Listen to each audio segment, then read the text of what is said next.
Hello, everyone. Welcome to Jackie Does Stuff. I'm Jackie and I do stuff. And today I am finally making some hard cider. Check it out. Okay, so first of all, I really want to apologize for my voice. I'm not feeling great right now. That's why I haven't been making videos in the last couple of days.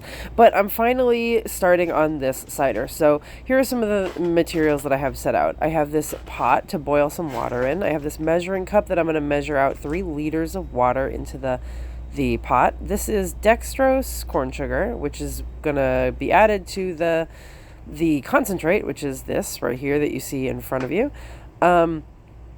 I discovered in the middle of this that actually I needed a 6-gallon carboy, and what you see there is a 5-gallon carboy, but that's what I already had from back when I was homebrewing beer, which hopefully I will do again one day.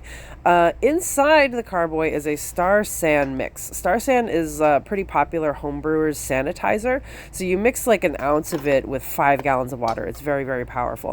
And I have it sitting in the carboy. And then in a second, you will see me pouring it into that bowl there where I also have a airlock and a funnel, and I'm going to be trying to sanitize all of the equipment that I will be using during this brew.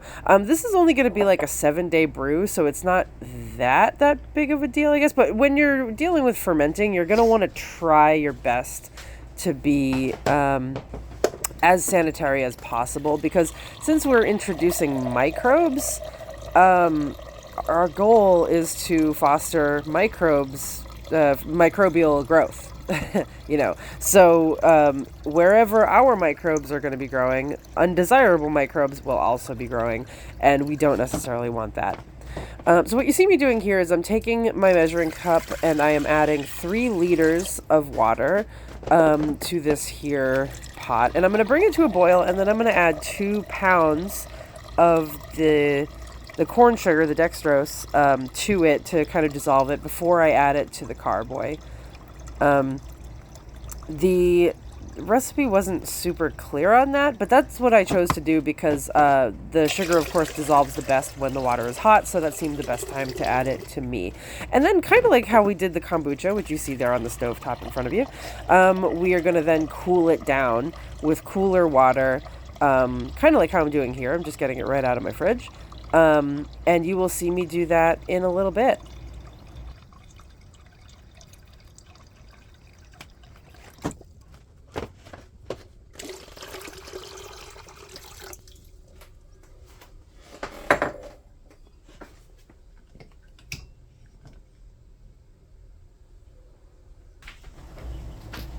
Okay, so I'm putting gloves on here because the Star San is very powerful, a very powerful antimicrobial, which is great, but it turns out that you yourself are made up of microbes, so you probably don't want to touch it.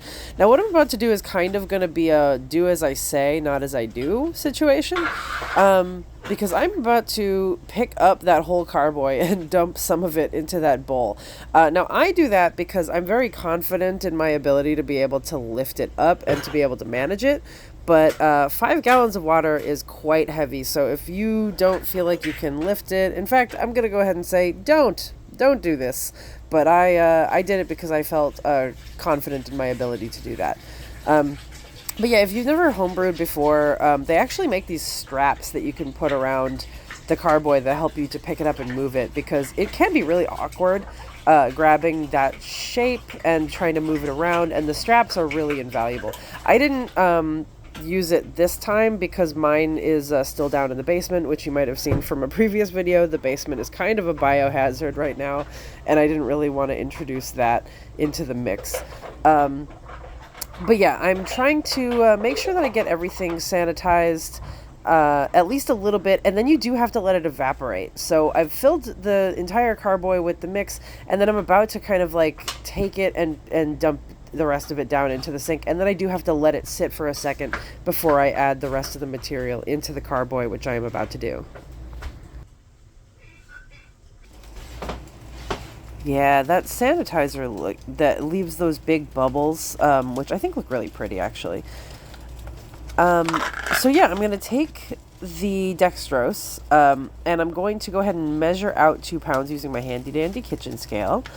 And I actually got the 4 pound bag because this particular product says that you can use carbonation tablets when you prime it. Priming it is when you finish the brew and you add it to the bottles, you can add a little bit more sugar in order to get it to kind of carbonate more inside of the bottles to make it kind of sparkling. And when I was at the beer and wine hobby store, the local beer and wine hobby store, I did ask them, oh, do you have any of those carbonation tablets? And they said, no, you can just use the priming sugar. So I got some extra sugar, so I'll be doing that when I start bottling it. So here I am measuring out the 2 pounds, and then I'm still waiting for that water to boil.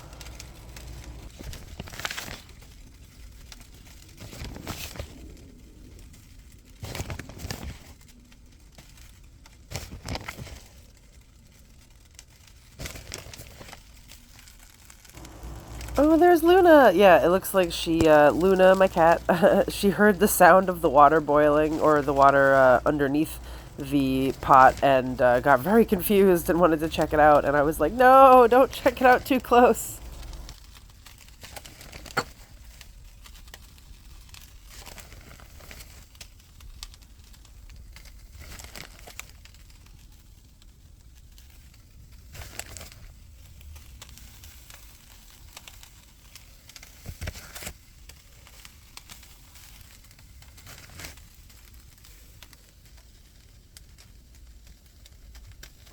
And there we go, almost exactly 2 pounds.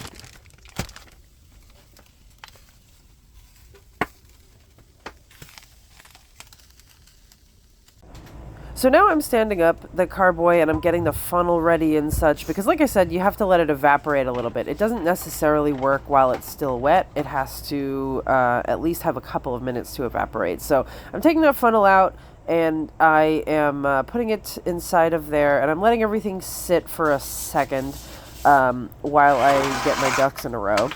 And then meanwhile on the stove, the water has started to boil. So I'm going to go ahead and add that sugar to it, but I'm not going to let it go that long. I just want to get it dissolved. And then once I do that, I can go ahead and put it to the side while I add the cider concentrate, and then I can add this on top of that.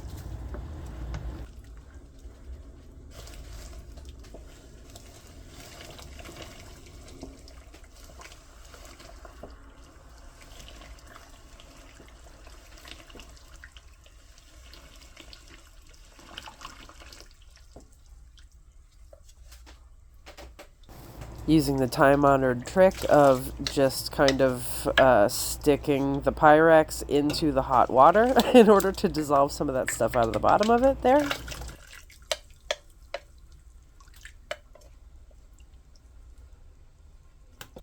And then while that's sitting aside, I'm going to go ahead and open this here pouch with some scissors that I have sanitized in the Star San.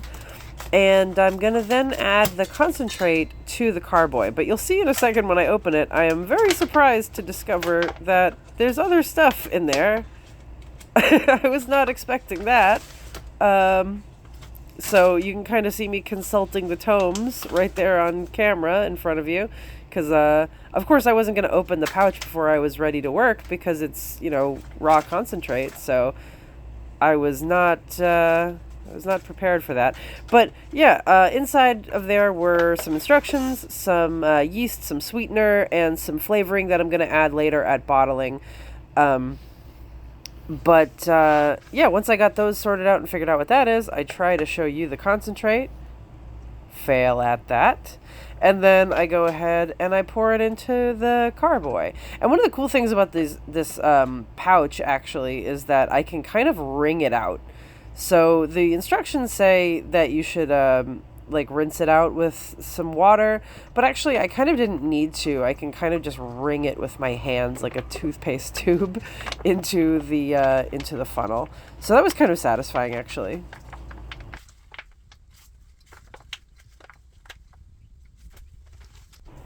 So now I'm adding that sugar water, that syrup mix that we just made on the stove. I'm adding that to the carboy. It's still very hot, so I'm trying to add it a little bit at a time using the measuring cup, and I'm kind of trying to pour it from a height a little bit.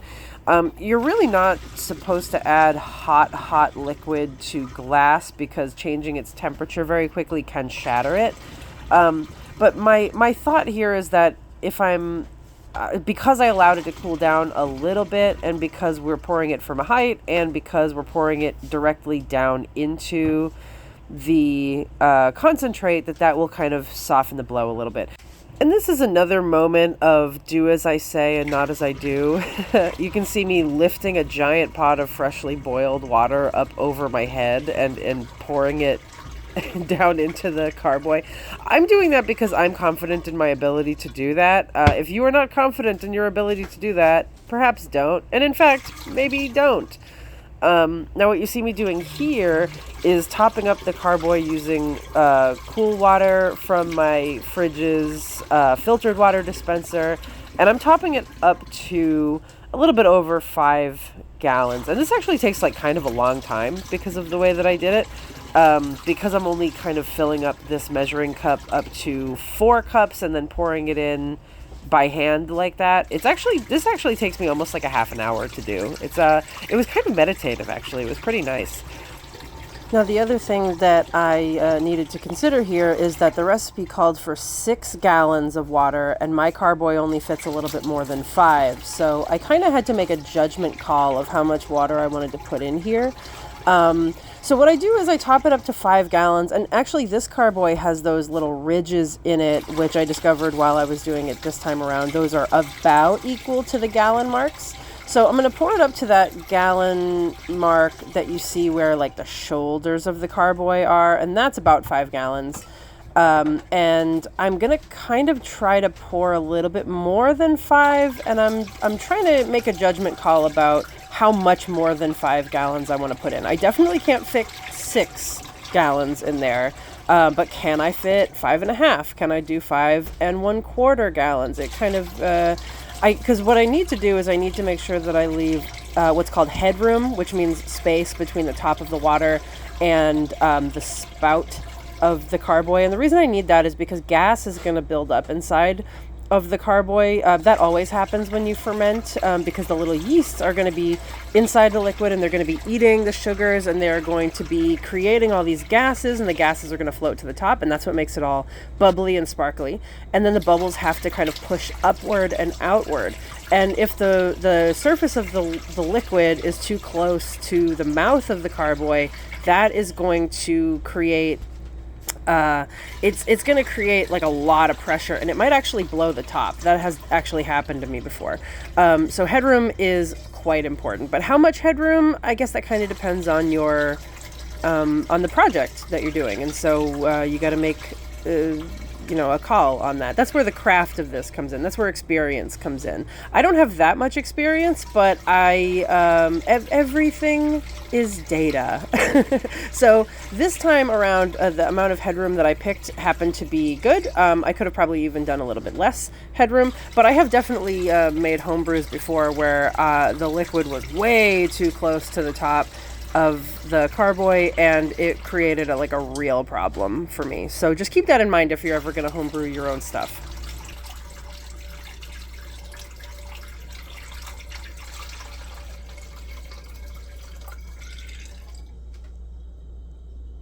And having reached the 5 gallon mark, I'm thinking about it. Do I get some more water? Do I not do it? Thinking about it. What am I going to do? And I go for it. Now, I actually can't add more than maybe 2 more cups is about how much I add. So 5 gallons and 2 cups. But I think that will take us closer to 6. The recipe is a jumping off point, but with these pre-created projects, going with the recipe is a really, really good idea because they are designed that way for a reason, presumably. So what I'm cutting into here is the packet for the sweetener. I guess that's probably just a little extra sugar. Not totally sure why we had to add that instead of the dextrose. Maybe it's a different kind of sugar. I'm not entirely sure, but we added the whole packet because we want a sweet cider. And then this is the cider yeast. If you're going to get into homebrewing, you're going to discover that there are different yeasts for different things. Is it strictly necessary? I mean, I guess not all yeasts are kind of the same, but some of these yeasts are bred to have a specific flavor. So if you're looking for a specific flavor and if you really want to up your game, then you're definitely going to have to pick the correct yeast for the correct job. This yeast happened to come with the package, so that is what I did. And I washed it down through the funnel a little bit with some of that leftover water. And oh, look at that. Doesn't that look so cool? It's going to kind of sit at the top, and then it's going to slowly filter its way down to the bottom. I love this moment in homebrewing. It looks so cool and galactic, and it's such a transitional moment because it doesn't look like this for very long. It only looks like this for a few minutes and then starts to look more like a traditional brew. So that the transience of the moment makes it more beautiful, I think. So now what I'm doing here is I'm putting the airlock together. I'm taking it out of that star sand that I had it sitting in that bowl there. So that is the plug or the cap, and then there is the body of the airlock. So the way that works is that you put a little bit of the star sand into the body of it, and then because of the shape of it, it's kind of like an S pipe in like your plumbing. The star sand, the liquid, will sit there in that mechanism, but it won't go down into the liquid of your homebrew, and so that means that nothing can go through the liquid on the way in. So that's why it's called an airlock. It doesn't let anything in, but it does let things out. It lets the air out of the carboy. So as the brew starts, burping its gases up out of the top, it lets it out. It relieves that pressure, but nothing can get in, and that is what will keep it sanitary. And here we are. Here is our finished product. Here it is just like a couple of minutes after putting it on the ground, and you can already see the bubbles starting to form. The yeast must already be super happy with us. And indeed, it does actually get more active in the next day or so. That's what I have found. The next morning or the next day is when it gets the most active. The yeasts are starting to settle at the bottom, and at the bottom is where it's going to do most of its work. And I am so pleased with this already. This is a really fast brew. This is going to take 7 days. We are going to check on it on the 7th day, and once the fermentation has stopped, we can go ahead and add the next item from our packet to it, and then we can bottle it 2 days after that. And so I will show you how to do that at that point. Thank you so much for watching, and I will see you in the next one. Bye.